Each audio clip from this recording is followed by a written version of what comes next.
He's Bluto. I'm D-Day. She's Katie. No, wait, that ain't it. He's Dorfman. I'm Niedermeyer. She's Babs. No, that ain't it either. We may act like a bunch of frat boys, but this ain't Animal House. This is Vikings Report. Drew and Ted. Drewster, how are you, buddy?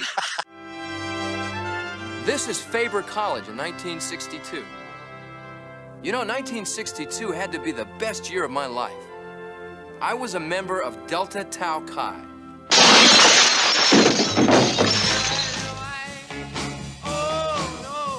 Not Deltas. Finished at Faber, expelled. I want you off this campus at 9 o'clock Monday morning. Let's go! Doing great. We're back in the studio. Find a tail, I'd wag it, Ted. I am happy as hell to be back here doing a show with you, buddy. He's been a real good bull. He's been such a bull. But he's a senior now. He's on the home stretch. I'm going to let him enjoy it. Last time we were in studio, I believe, was the Vikings' 1998 season. It's been a while, man. We've been doing a lot of live shows with our buddy Chris Gates because of all the firings and the hirings and the rumored hirings and then the non-hirings and everything else. We want to stay away from that tonight.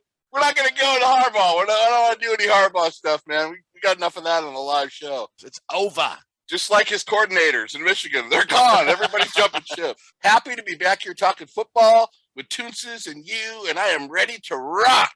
I am dandy like cotton candy. Who's with me? Let's go! Come on! Ah! Look at you. How are you doing tonight, Toonces? I'm doing good. Happy to be back. It's been a while, hasn't it? It's been like almost a month, I think. Let's rock.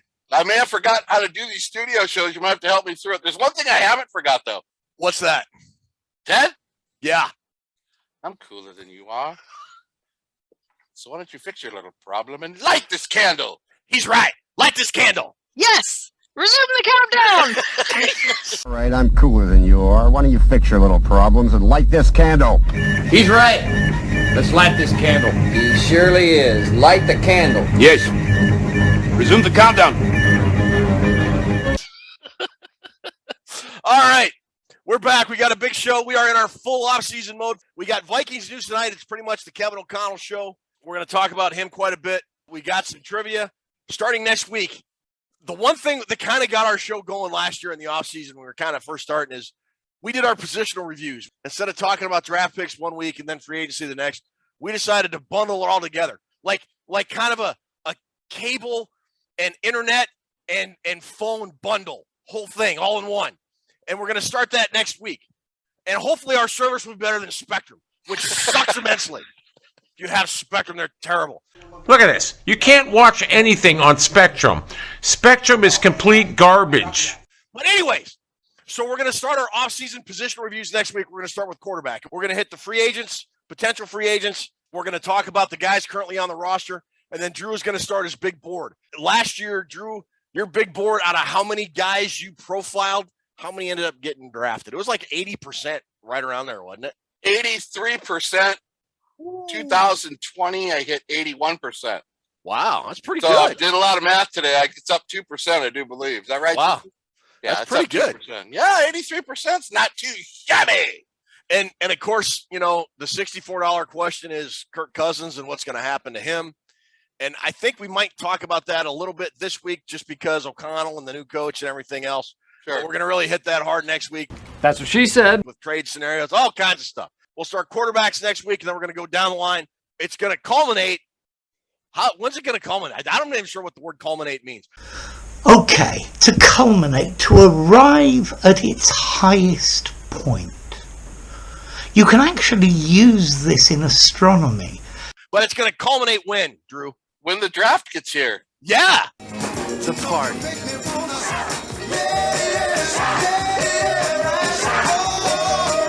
Because this year, we're not just doing the first round live.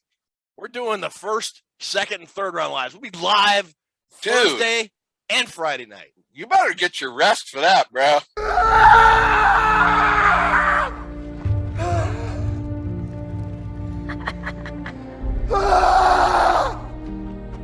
I'm going going to be running ragged this spring. Get your vacations out of the way. You got a lot of vacation time coming up. You know why I take a lot of vacations, Drew? Why's that? Because I get a lot of vacation time. Yeah, you should take them. Take them if you can get them. Where were you when Animal House came out? That would have been, what, 76, 77? Like, the Vikings were still elite back then. They were still going to Super Bowls when Animal House came out. Think about how old that movie is. Niedermeyer was killed by his own troops in Vietnam. Straighten that cap. And turn out front. A pledge pin on your uniform.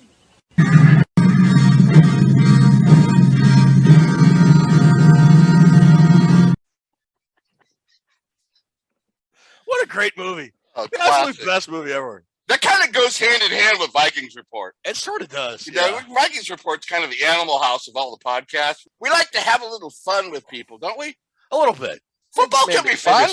It can it? Can it be fun? Informative and fun. You can mix it all together. Missed it! Oh my God! You missed it! You gotta be kidding me! We're Vikings fans. I'm not sure we know what fun is anymore. Hey, everybody, hit the like and subscribe real quick while you're tuning in and get ready for this big show that we prepared. Yeah. Watch our draft show, and we got the whole positional review coming up starting next week. We're going to start with quarterbacks. 13 positions, 195 players. By draft night, you'll be overflowing with draft information, Ted. That's what she said. All right. Drewster. Yeah. Minnesota Vikings have a new coach. Well, pitter-patter, let's get at her. Pitter-patter. Oh, pitter-patter, let's get at her. Kevin O'Connell. Not to be confused with Jim Harbaugh, who is not the Vikings coach. Or Mike McDonald, the defensive coordinator, who's good thought we're going to be here, and he's not. Or Mike McDonald, him either. Not the Mike McDonald for the Doobie Brothers, of course. No. He won't be the coach. What a fool believes to think we could have had Jim Harbaugh. All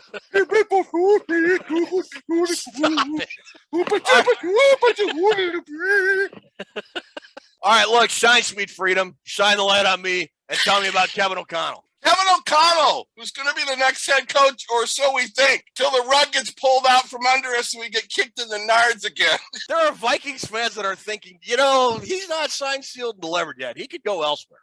Do you think that's going to happen? You think he's a done deal? For the folks that missed the last live show, it was the most classic beginning to any podcast that's ever been put on the internet. When Ted started with welcome, welcome to Kicked in the Nuts.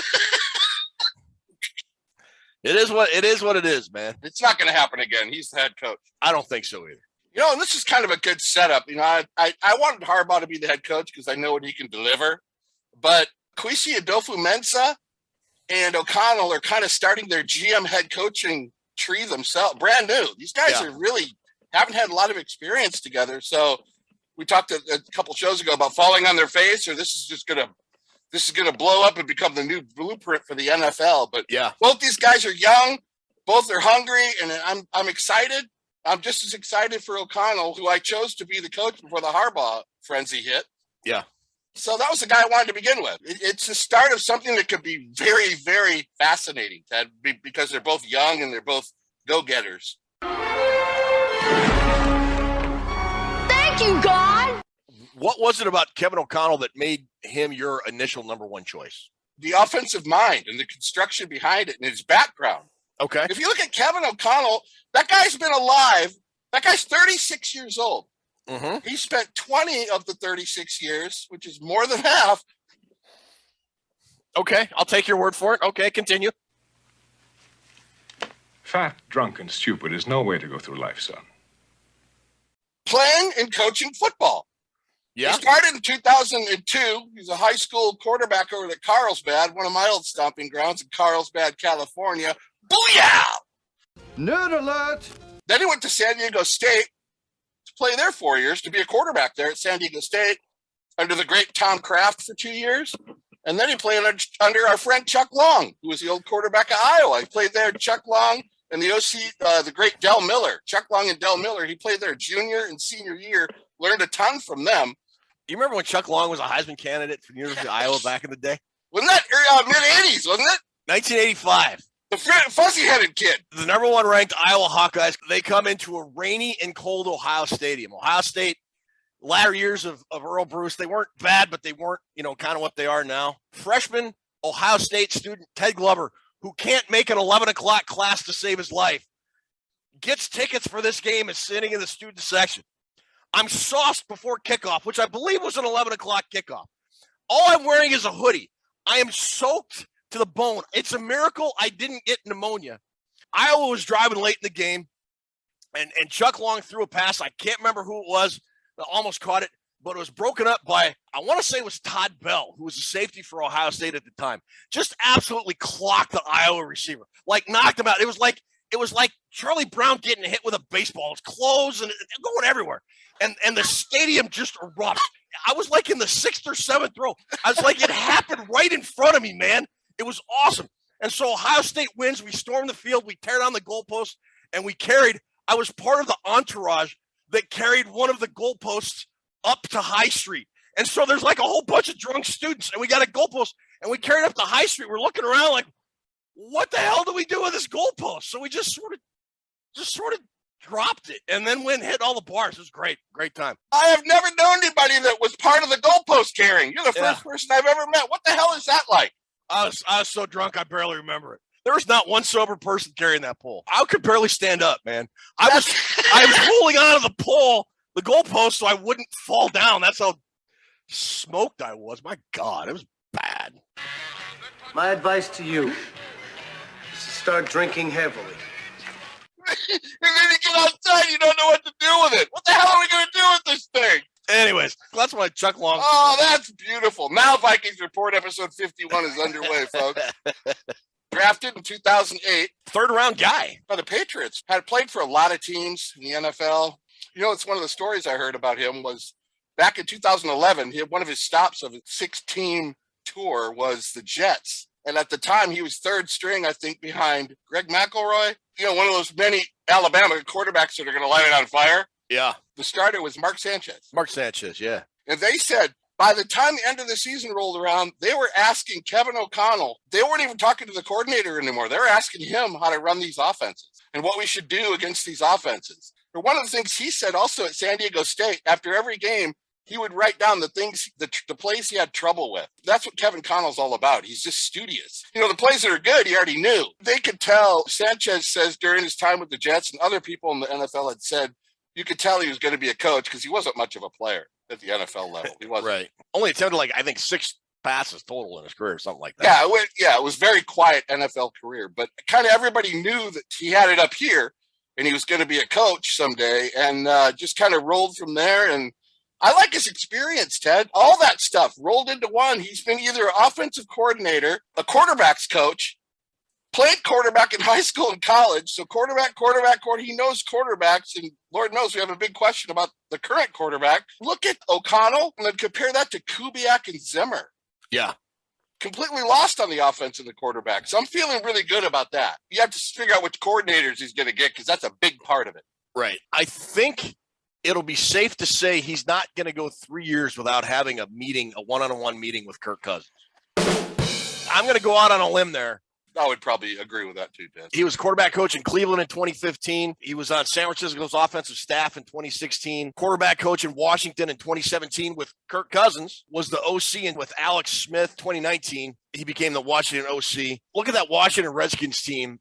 Back then, they were still the artists formerly known as Washington Redskins. They were 32nd in points, 31st in yards. But when you look at what they had for quarterbacks, and I hate to say this, one was former president of the United States, Case Keenum, and then the other one was rookie Dwayne Haskins, my beloved Ohio State quarterback that hasn't amounted to a hill of beans in the NFL. The guy that they kicked Burrow out the door for. Joe Burrow got injured. Look at Haskins' 2018 numbers. Come on, Ted, don't had a good season. Come on. In 2020, Ted, he goes.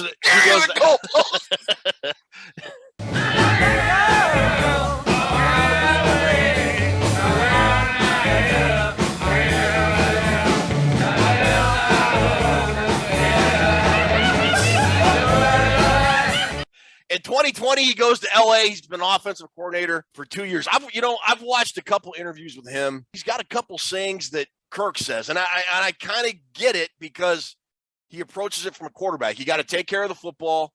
You got to avoid mistakes, and you got to get into a rhythm. He's a guy that's big into getting quarterbacks into a rhythm. And I think that bears out when you look at the success he's had as an offensive guy. The sooner he gets his quarterbacks going, the more productive they are. A couple things people want to know are the play calling. You always hear, you didn't call the plays. You're hearing a lot of that.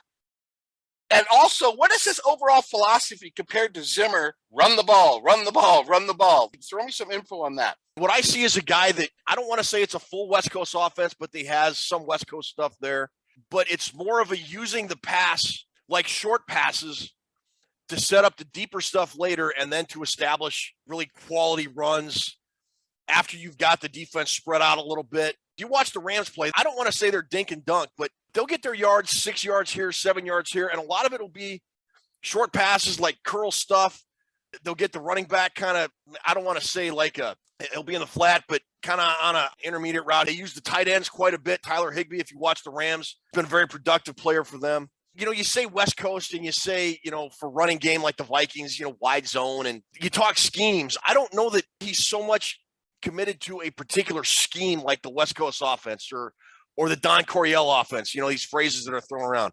I think he's a matchup guy. I mean, look at Cooper Kupp.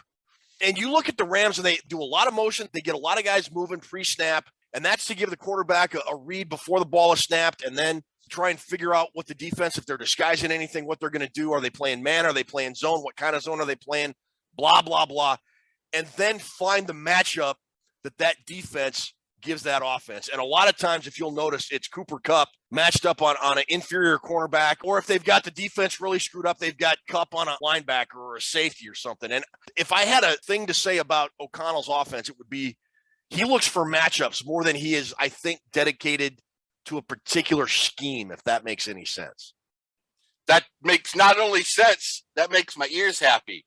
And my ears are attached to my head, which is attached to my mind, which is attached to my brain. I like all that information that you just said, Ted Glover. That's something we didn't have last year. No, Clint and Zimmer and the Vikings were dedicated to this principle of we are going to run the ball and we are going to establish the run. And it's not that Kevin O'Connell and the Rams don't run the ball. They do, but it's not going to be something they are going to force feed to the detriment of the rest of the offense. When you look at the Vikings offense, and let's just assume that Kirk Cousins is going to be back, Irv Smith is going to be healthy. They figure out a way to bring back, you know, restructure Adam Thielen. Justin Jefferson's going to be back.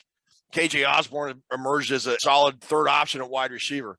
You look at those options and you look at those pieces, and I got to think you're pretty happy if you're Kevin O'Connell coming into this situation for the Vikings. I think so too, and I think a lot of people are really worried about he didn't call the plays. McVay called the plays. But you know what? You got to back up a little bit.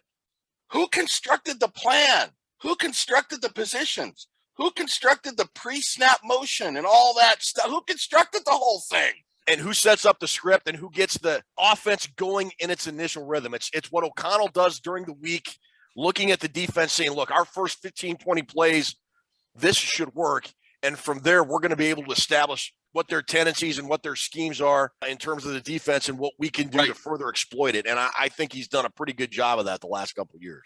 And that's, I think, the important thing you got to look at. Don't just look at the actual play call that's happening during the game. I mean, that's important, but there's a big plan that's built up around those plays that McVay calls. Without that, those plays are useless. And also, I'll say this. The Vikings didn't game plan for opponents. I'm a strict believer. I said it last year over and over on the shows with you and Chris, on the live shows. Yeah. We look the same every week. The same, even if they scripted plays, it looked the same every week. O'Connell, I hear that he games plan per opponent, and I like that.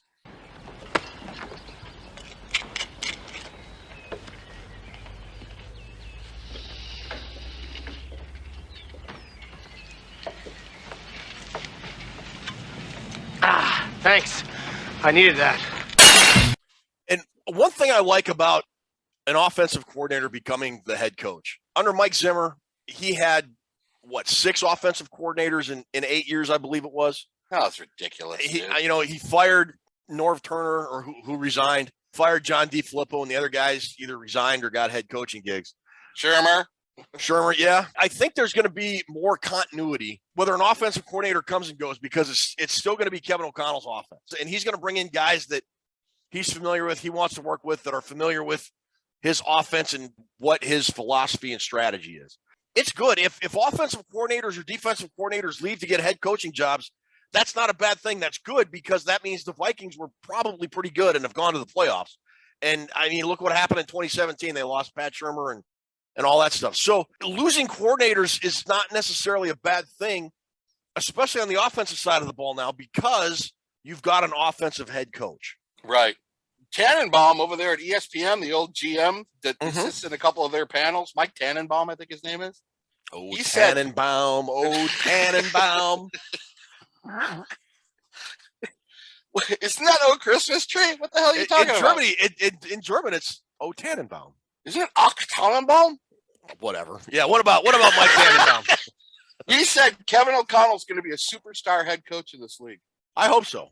Is he going to be calling the plays? We'll find out. One of the things that really kind of burned all of us at the end is that Zimmer was adamant about calling the defensive plays. And okay, that was fine if your defense didn't suck and your team won. But the defense sucked and the team didn't win. The one thing I'm encouraged with Kevin O'Connell is that more than one person has made this joke. I'm not the first guy to make this. That he's young enough that he doesn't have sons old enough that he could put on his coaching staff. So, Michael, that's nepotism. Luke is getting special treatment because he's your nephew. Yes, mixing family and business is a beautiful thing. God, when he needed help on earth, who did he hire? Jesus Christ, his son. We're happy about that. Little 5-year-old with a Dave Clark headset. We're run the double A gas blitz! Run it! Like Boss Baby or something, man. I don't know. Whatever. We're so dumb. What are we doing? You are so dumb. You are really dumb. I'm smart, Mike. You talked about Kwesi Adolfo-Mensah and Kevin O'Connell. Young, first-time GM, first-time head coach, going to kind of grow up together. I don't want to belabor the Harbaugh thing. I don't want to go back to that, but I do want to ask you this. Do you think with hiring O'Connell instead of Jim Harbaugh that the Vikings are more dedicated to a full-on rebuild as opposed to because I think if Harbaugh had been hired, I think it would have been kind of a win now thing.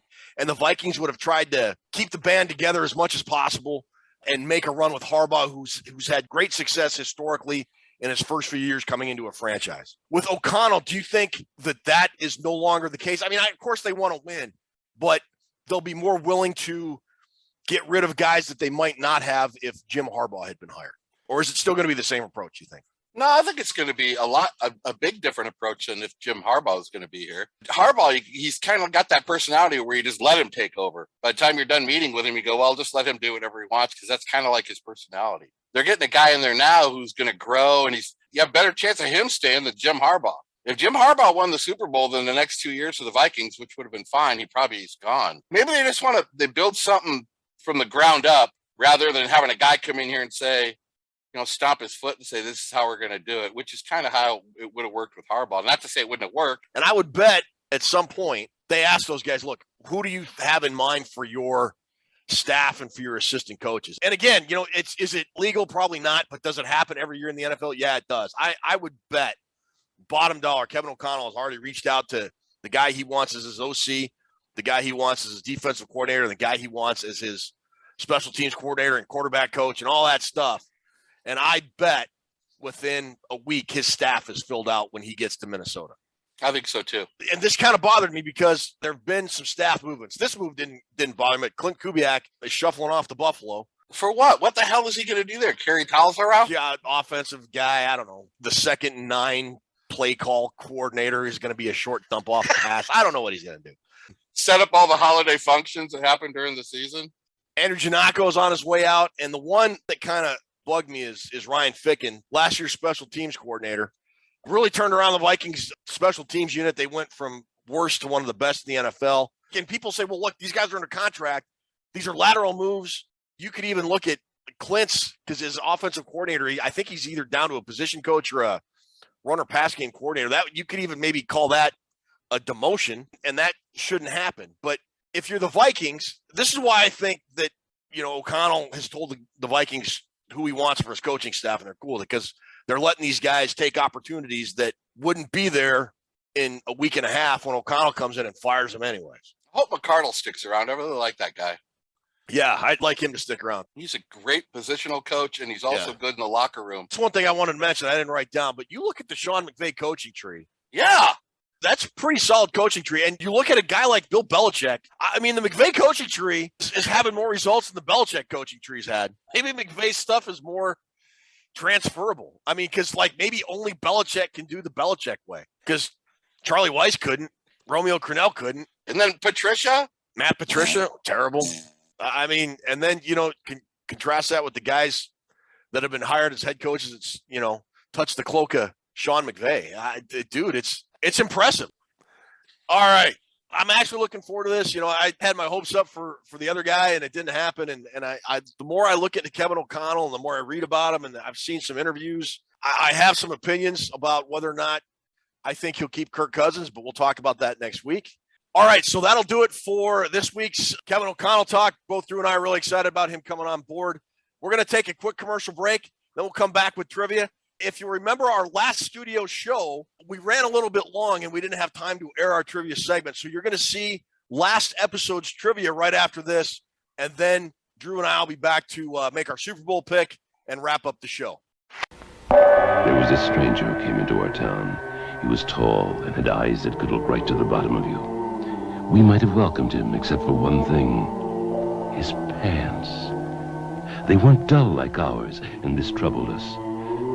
Stranger, how is it your pants have colors and flared legs?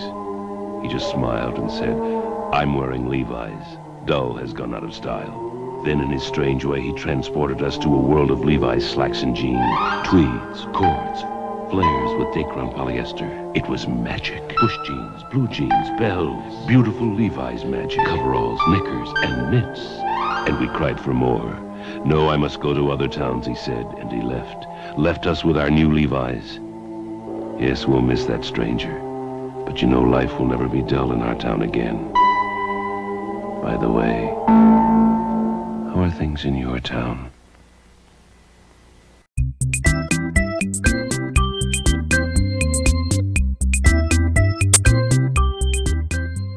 Welcome to Toonces Trivia. How you guys doing? Good, Toonces. How are you? Good. Drew, how are you? I'm doing meow, meow, meow, meow. How are you doing? Good. Today's categories have to do with the general manager and head coach topic that we're on. We have GM candidates named Brady. This could be people with the first name or last name Brady. Ooh. We have Brady Bunch characters that are candidates for GM. Sure, Jan. I vote for Marsha right now. I got some stories about Marsha, but I'll save them. And then we have our typical category of Vikings trivia of former GMs and head coaches. Okay. Sounds good. All right, let's go. All right. For 100 GM candidates named Brady. I am currently the head coach of San Diego State. I was the head coach of Michigan from 2011 to 2014. Brady Hoke. Brady Manball Hoke, wouldn't it? The great Brady Hoke. Ohio. Good job. Yeah, he won't say it. That team from Ohio. Here we go for 200. I played college at Notre Dame and then played in the NFL on the Browns, Broncos, Chiefs, Jets, and Rams. Needless to say, I sucked. Brock. Brady Quinn. No. His first name was Brock, and his last name was Dieter Brock. Oh. It's Brady, Drew. Ted is correct. It was Thank Brady you, Ted Quinn. Glover. Never mind my drivel. What's it called? Drizzle? Dribble. Okay. All right, for 300. I'm a comedian famous for my appearance on Whose Line Is It Anyway? I also had my own talk show and hosted Don't Forget the Lyrics. I believe that's Wayne Brady. Very good. Excellent GM candidate. We're sweeping it right now. Yes, you are, for 400. I played linebacker at Brigham Young and then played for the Packers from 2005 to 2010 before ending my career playing 2 useless seasons with the Rams and Cowboys. Who am I? It's a harder one. That's what she said. I knew you were going to say that right when I said it. Joe Brady. Okay, I don't know. I have no idea. I don't know either. You guys don't remember Brady Papinga? Oh, that's right. Yeah, I do. Ted, how do we... Come on, Ted. When I think of BYU, I don't think of Brady Papinga. No, I usually think of a Samoan name. They have a lot of Samoan players who play at that school. Brady Popinga. Dated Topanga. Topanga from that show? What was her name? I don't know. Didn't watch the show. Yeah, you did. Boy Meets World, was that the show? You watched it. I didn't. That was the one with Minkus. Minkus. Minkus. You guys done? Okay, next category is candidates from the Brady Bunch show. Our first candidate is, I would be a great GM considering I created the show. That would be Sherwood Schwartz. True, you are correct. Sherwood Forrest Schwartz. How about that for some knowledge? Come on, man. That's good. That is good knowledge.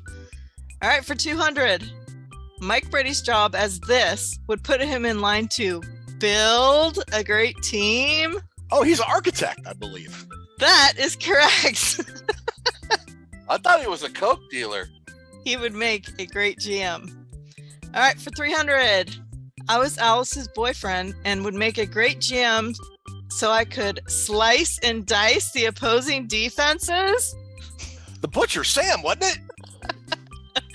Yes. Sam Did the Sam have a Butcher. last name? Did we ever know Sam? It was Martin. Sam Martin. Was it? I always heard Sam the Butcher. I never heard his last name on that show. All right, this one is kind of convoluted, so I'm going to try to explain as much as possible. It was hard to form this question. Okay. I would be a great GM because my name has been used to describe the addition of a young character as an attempt to save a series from cancellation. Oliver? Oh, Oliver. Yes! Yeah, they added that kid Oliver, right? Yes, it is Cousin Oliver. You could have just said, who's that dipshit kid they added? Okay, here's some regular trivia. Former Vikings head coaches and GMs for 100. What was the very first team that Bud Grant played for? The Philadelphia Eagles, I believe, wasn't it? That is correct. Good job. All right, for 200, what college did Jerry Burns play for before becoming a coach? Iowa? I was going to say he coached at Iowa. Did he play at Iowa too? I'm guessing Iowa. Okay, Iowa. No, Drew. Bad. Michigan. Drew. Michigan. Drew Bunting did not know that question? Am I going to get fired today? Because that's a fireable offense right there. I mean, that's as bad as Spielman not being able to build an offensive line for 10 years. What can I say? I never received the Juris Doctorate. I don't know. I missed that one. I am ashamed that I didn't know that. Although I remember way back when I missed an Ohio State question. Way back when you're eating your chocolate-covered chocolate donuts. Those are good donuts, man. All right, for 300, who is the Vikings' first GM ever? It wasn't Jim Finks. Wasn't it that Hoagland guy? That sounds right. Yeah, let's Max go with Winter? That. Or Scotland or something. Yeah, it was like some Scotland. in it. Scotland. Let's go with that. Okay. Sorry, it was Bert Rose. Oh, the great Bert Rose, Ted. That he played for the Reds. Remember him? No. And then he got banned from baseball because he bet on baseball. Bert Rose. All right, so you do great on the stupid categories and you flop on the real categories. Slamma. Okay, for 400, what former Steelers quarterback was a Vikings GM? Jim Finks. Jim Finks. I would say, wasn't it? There you go. Good job. Man, I was getting ready to say Terry Hanratty. I'm really glad I didn't say that. All right, we are back. Thanks, Toonces. Appreciate all the hard work, Toonces. Drew, I don't know about you, but tomorrow, Manana is the Super Bowl. Oh, my goodness. What are we on? Why do they do Roman numeral? Why don't they just do numbers? I can't stand it, dude. I think it's 56, but I'm not sure. LVI, which is Super Bowl 56 in Roman numerals. Stupid. Who's going to win, Ted? In my heart, I want to see the Cincinnati Bengals win because I'm a sucker for underdog teams and teams that have never won the Super Bowl. Being a Vikings fan, I would hope teams that are fans of teams that have never won a Super Bowl would be cheering for the Vikings if they were in it. I'm going to be cheering for Ohio State legend Joe Burrow and the Cincinnati Bengals, but I think the Rams are going to win. I think the Rams, you look at the Rams defensive line with Aaron Donald and going up against that Bengals offensive line that's just a hot mess. Joe Burrow's going to be running for his life. I think the Rams are going to win, but the Bengals got a shot. If they can somehow slow down Los Angeles' pass rush, they got a shot. No need to add to it. That's exactly how I feel about this game. Exactly right across the board. I want to see Joe Burrow with a cigar celebrating it. That's what I wanted, because that is cool. I would kind of like it if the new head coach of the Minnesota Vikings is coming off a sparkling Super Bowl win. Thank you all of you who are longtime listeners and viewers. Really appreciate your support. Our audience just keeps growing. We're so entirely grateful for that. Drew, thanks for being an awesome co-host and a smart football mind. Ruby, thanks for being a technical genius and making sure all this stuff happens. And I'm just here for the dumb jokes. Drew, take us home. Great to be back for episode 51. Thank you all for tuning in. If you have questions for us, you can leave those in the comments below. Thank you, everybody, for watching. Say good night, Ted. Good night, Ted. That boy is a P-I-G pig. See if you can guess what I am now.